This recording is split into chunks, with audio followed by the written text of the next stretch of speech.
À 2 mois des élections couplées législatives et municipales, le chef du gouvernement exhorte les partis politiques à s'impliquer pleinement pour un succès du processus électoral. C'était à l'occasion de la séance de travail organisée entre Luc Adolphe-Thiaw et les partis et formations politiques. Pour sa part, la commission ad hoc chargée de la validation des listes électorales est en séance de travail depuis ce matin à Ouagadougou. La paix et la sécurité, base de tout développement, le président du Faso l'a rappelé à Milan au cours du forum de haut niveau sur la coopération internationale. Si Blaise Compaoré a insisté sur la nécessité d'un investissement plus grand en faveur de ces notions, au Burkina Faso, le ministère en charge des droits humains mène le combat. Mesdames, Messieurs, merci de suivre le 13h15 de la télévision du Burkina. Bonjour et bienvenue à tous. La paix et la sécurité sont à la base de tout développement économique. C'est pourquoi, à Milan, Blaise Compaoré a exhorté l'Italie à prendre en compte les exigences d'un monde multipolaire dont le développement repose donc sur ces termes de paix et de sécurité. Le président du Faso, qui a également eu des échanges avec différentes personnalités prenant part au forum de Milan sur la coopération internationale, a évoqué la question de la sécurité dans la région ouest africaine. Le point avec Urbain Benito Sommet et Adjima David Chambiano.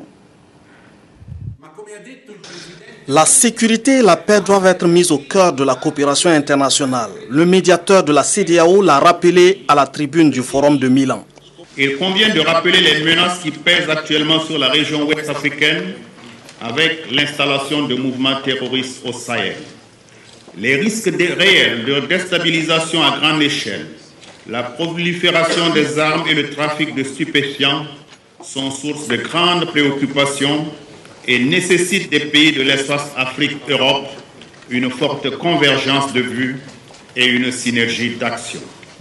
Le Burkina Faso s'investit pleinement dans le règlement pacifique des conflits à travers la médiation et apprécie fortement le soutien de ces initiatives par le gouvernement italien attaché à la promotion de la paix et de la sécurité dans le monde. La situation dans la région ouest africaine préoccupe particulièrement le président Compaoré. Le sujet était également à l'ordre du jour dans les instances internationales. Le ministre nigérien des Affaires étrangères a partagé avec le président Blaise Compaoré les conclusions de ces débats aux Nations Unies. Je lui ai rendu compte un peu du débat que nous avons eu sur le Sahel à l'ONU et je l'ai aussi informé du projet d'une réunion convoquée par l'Union africaine et qui sera co-présidée par la CEDEAO, l'ONU et l'Union africaine à Bamako très bientôt. Et j'ai recueilli ces conseils parce que nous avons besoin de bien harmoniser nos positions de façon à être efficaces dans ce que la CEDEAO veut. Et de ce point de vue, comme vous le savez, le président du Faso, du fait de sa position de médiateur, a beaucoup d'informations qui sont susceptibles de nous éclairer et je viens d'en profiter très largement. Le médiateur de la CEDEAO insiste particulièrement sur la nécessité d'un débat national au Mali pour mieux engager les processus politiques qui devront permettre de rétablir l'intégrité du territoire malien. Je pense que nous avons un processus qui est simple. Pour la CEDEAO, il s'agit tout d'abord pour les Maliens d'organiser un débat national, un dialogue national, d'accepter la médiation proposée par la CEDEAO entre Maliens, que ce soit ceux qui demandent l'indépendance ou ceux qui souhaitent islamiser totalement la République malienne. Car pour nous, quel que soit ce qu'on peut envisager pour la suite, il est important pour une nation, même qui veut entreprendre la guerre, de pouvoir conduire un dialogue national, surtout sur des questions qui sont des préoccupations, parfois des excès, mais avec excès, mais qui sont des préoccupations des Maliens, qui disent qu'ils veulent l'indépendance des Maliens, d'une zone qui veut l'indépendance ou qui veulent appliquer la charia. Alors donc, nous continuons de penser qu'il faut que ce processus de dialogue, de négociation entre Maliens puisse s'instaurer. Maintenant, si à la fin de ces discussions, il n'y a pas de possibilité d'entente, si du côté des mouvements armés en rébellion, il y a une volonté de perpétuer par la violence leur choix politique, et il est certain qu'à ce moment, le Mali aura à la fois la région ouest-africaine, mais je pense bien l'Union africaine et des partenaires extérieurs pour l'accompagner dans le recouvrement de la totalité de son espace territorial. Et bien sûr de pouvoir ensuite conduire les processus politiques avec les élections présidentielles et législatives pour conforter l'état de droit dans cet espace-là. Ce débat national que Blaise Compaoré appelle de ses voeux sera sans doute déterminant pour galvaniser davantage les efforts de la communauté internationale autour de la cause malienne. Retour chez nous où à l'orée des élections de décembre prochain, le gouvernement et les partis politiques ont initié une rencontre. Hier après-midi, le Premier ministre était face aux représentants des partis et formations politiques pendant près de 3 heures d'horloge. Le chef de l'exécutif a ainsi pu donner des informations précises liées à l'organisation du scrutin. De leur côté, les partis politiques lui ont fait part donc de leurs préoccupations. Nyar Kiteda. C'est une rencontre d'échange pour s'accorder sur les modalités pratiques de l'organisation du scrutin du 2 décembre prochain. Une rencontre au cours de laquelle la question du délai pour le dépôt des candidatures a ravi la vedette aux autres sujets lors des débats. Nous avons proposé au chef du gouvernement tout simplement de retourner à la légalité en demandant à l'Assemblée nationale de relire le code électoral dans ses articles qui concernent la composition du dossier de candidature. Et dans l'article concernant la définition de la circonscription électorale, de façon à ce que sur cette base, avec un texte clair, une loi claire, on dépose des dossiers qui permettent à tout le monde d'être dans la sérénité, d'être dans la tranquillité de l'esprit. Des problèmes sont posés, nous les avons tous vécus. Le chef du gouvernement a pris l'engagement d'en référer aux instances républicaines de notre pays, d'en parler à qui de droit et éventuellement de nous donner des réponses dans le strict respect de la loi. Je tiens à le dire et tout cela est appréciable. Donc de mon point de vue, je pense que nous avançons dans le bon sens, avec des difficultés inhérentes à la nature des hommes que nous sommes. Ma position, c'est qu'il faut quand même déjà rallonger la période donc, du dépôt des dossiers, parce qu'il y a des dossiers qui sont arrivés un peu tardivement. Ceux qui pensent que finalement on aurait pu avoir les documents à temps oublient la réalité du pays. Il y a des gens qui ont fait le dossier, il y a des fois des palais de justice qui n'ont pas donné les casiers judiciaires à temps. Selon le gouvernement, les dispositions actuelles qui font l'objet de débats et de commentaires ont été prises de commun accord par la CENI et la classe politique. La CENI, pour assouplir donc les conditions de dépôt, notamment les conditions d'identification, a pris des mesures en étroite collaboration de façon consensuelle avec la classe politique. Majorité opposition, mais il y a certains partis politiques qui remettent en cause ce consensus-là. Le chef du gouvernement a entendu tout le monde, mais a estimé qu'en l'état actuel, il faut laisser les choses aller à son terme. Ceux qui trouvent qu'il y a des insuffisances peuvent saisir la justice. Dans ces conditions, l'on est tenté de s'interroger si les élections se tiendront effectivement le 2 décembre prochain. Les élections sont maintenues au 2 décembre. Et toutes les conditions se réunissent, les dossiers sont déposés, la CENI va faire la validation dans quelques jours, la date de la campagne électorale est fixée, toutes les conditions sont réunies. Pour être encore réaliste, le Premier ministre dit avoir initié cette rencontre pour annoncer aux partis politiques les mesures prises par le gouvernement pour garantir une bonne tenue du scrutin. Beaucoup d'efforts ont été consentis sur les plans financiers, réglementaires et institutionnels pour réunir toutes les conditions de succès des élections couplées du 2 décembre 2012. Le gouvernement assurera donc la prise en charge des représentants des partis et formations politiques dans les bureaux de vote le jour de l'élection, afin de donner à tous une égale chance de présence dans les bureaux de vote. Le gouvernement propose également d'apporter une assistance de l'administration à la CENI et assurer l'encadrement sécuritaire de la campagne jusqu'aux élections. En revanche, le chef de l'exécutif demande aux partis politiques d'adhérer aux valeurs de tolérance, d'acceptation mutuelle, de fraternité, d'équité et de paix. Les partis politiques devraient également travailler à un meilleur encadrement des populations pour relever le défi. Et le ministre en charge de la sécurité le disait tantôt, la commission ad hoc de validation des candidatures aux élections de décembre prochain s'est donc réunie depuis ce matin à Ouagadougou. Sa mission étant de parachever la détermination des listes de candidatures. Cette étape cruciale du processus électoral en cours est une application de l'article 177 du Code électoral au Burkina. Les précisions avec Sie Sylvestre Da. 74 dossiers de 74 partis et formations politiques en lice pour les élections législatives au Burkina sont soumis depuis ce mercredi matin à l'appréciation de la commission ad hoc présidée par la CENI, la Commission électorale nationale indépendante.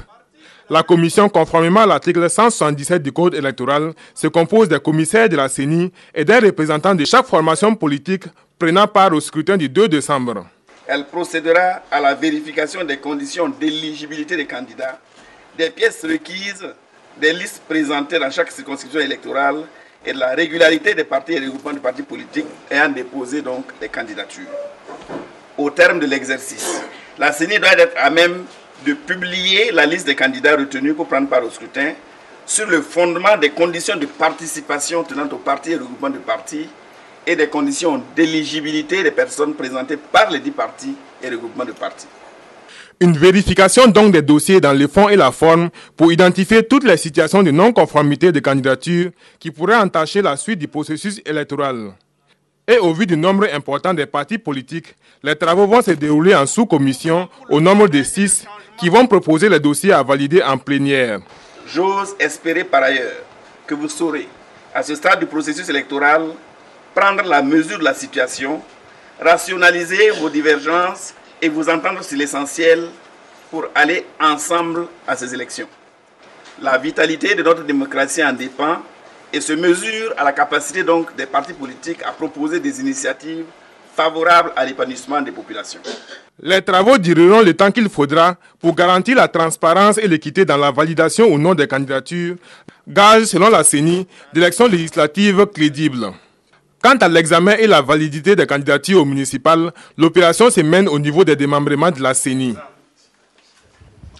De nouveaux emplois créés, mais aussi de nouvelles taxes perçues par l'État. Ce sont là les retombées directes de l'extension de la société minière IAMGOLD Essakane SA. La société prolonge son contrat d'exploitation d'or de 3 ans, ce qui équivaut à l'investissement de 180 milliards de francs CFA. Et c'est au cours d'un dîner que le lancement des travaux de cet agrandissement de la société minière a eu lieu en présence de Jacques Lamissa Tarpaga. C'est depuis Ouagadougou que la société minière IAMGOLD Essakane SA lance les travaux d'extension de sa mine d'or dans le Sahel. Ce projet d'agrandissement de la mine permettra de porter la capacité d'extraction de 32 millions à 56 millions de tonnes par an. Et les investissements prévus s'élèvent à 180 milliards de francs CFA. Il y aura la réalisation de nouvelles fosses, notamment à Falangoutou, ainsi que l'augmentation de la capacité de broyage de l'usine. Ce sont 350 ménages qui devront être relogés et des dispositions sont déjà prises. Zéro incident, c'est un peu notre ADN, donc on a un comité en place avec les communautés. On va discuter avec eux parce qu'il va falloir déplacer certains petits villages. Au niveau environnemental également, on va voir réduire au minimum les impacts. La question de sécurité, ça c'est d'autres choses. Donc, ce qui se passe au nord du Mali, présentement on est en discussion de façon constante avec le gouvernement du Burkina. Et on est très bien informés, on fait des échanges d'informations également de ce côté-là et on suit la situation de près. Pour le moment, à Essakane, on est encore confortable avec la situation.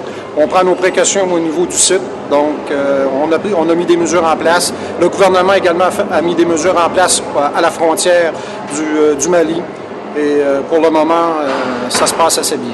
Pour le gouvernement burkinabé, c'est un partenariat gagnant-gagnant au regard des 700 nouveaux emplois créés dans la phase d'extension et des 200 emplois permanents en perspective. Le contrat d'exploitation de la mine d'or d'Essakane se voit ainsi prolongé de 3 ans. Il prend fin en 2025, mais IAMGOLD n'entend pas s'arrêter là et poursuit ses travaux d'exploration pour découvrir d'autres réserves d'or. Et on parle à présent décentralisation avec la stratégie d'appui mise en place par le ministère de l'Économie et des Finances. La feuille de route de cet appui à la décentralisation mise en œuvre en 2010 fait l'objet d'une étude critique des acteurs. Réunis à Ouagadougou, ils vont évaluer les acquis et les insuffisances de la stratégie pour un meilleur appui au processus de décentralisation. Symphorien Somda. Il s'agit pour les acteurs d'enrichir le projet de stratégie d'appui à la décentralisation élaboré en 2010. Cette feuille de route a permis d'organiser les interventions du ministère au niveau déconcentré et de renforcer également les capacités des collectivités territoriales. Nous avons mieux orienté nos actions, en ce sens que nous savons que nous devons être présents partout où les collectivités ont besoin du ministère de l'Économie et des Finances. Présents pour assister les collectivités dans les domaines du budget, parce que c'est là où nous avons notre expertise.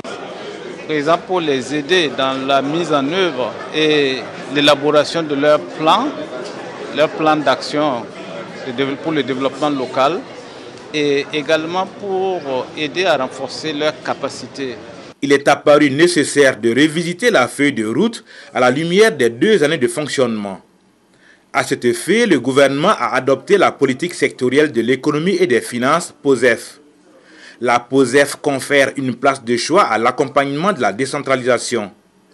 Une réorganisation institutionnelle va créer un cadre cohérent pour une synergie d'action dans la mise en œuvre de cette politique sectorielle de l'économie et des finances.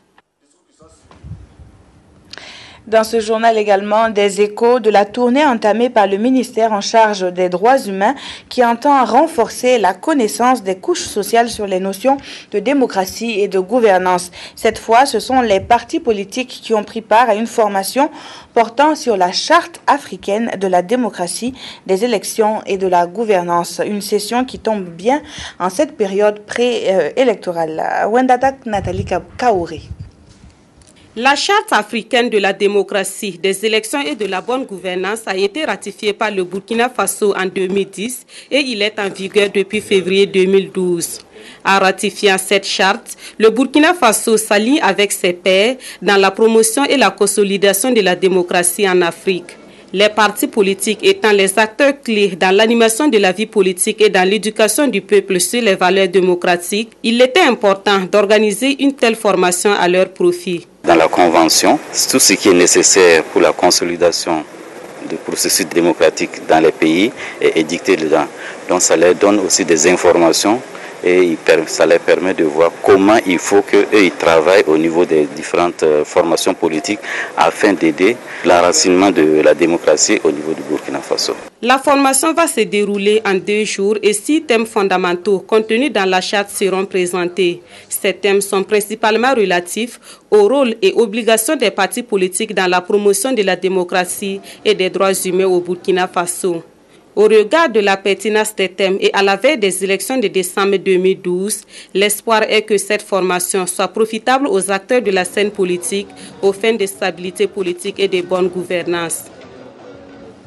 Et presque simultanément à Bobo-Dioulasso, la direction régionale des droits humains intéressait les agents des forces de défense et de sécurité sur les notions du civisme et des droits humains.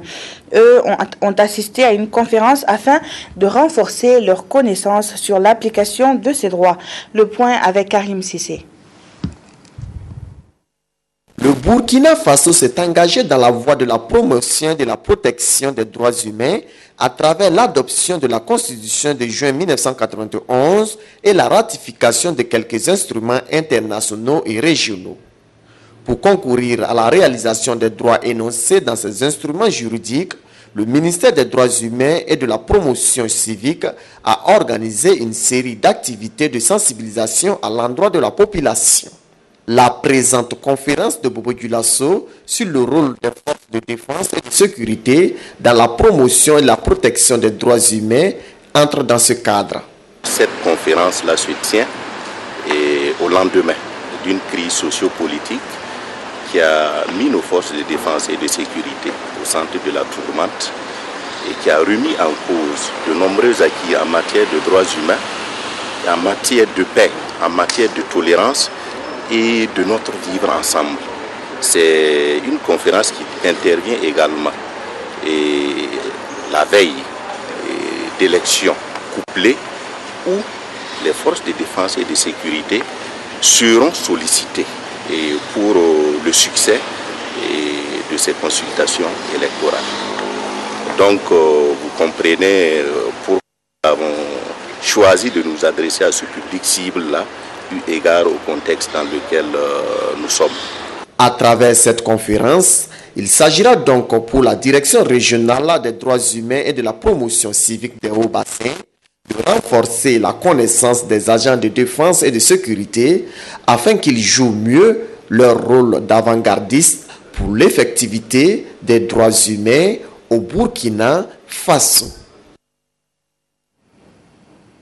Et puis cette brève dans ce journal, un individu est décédé hier. Merci d'avoir suivi cette session d'information qui s'achève et merci de rester fidèle au programme de la RTB. Bon après-midi à toutes et à tous.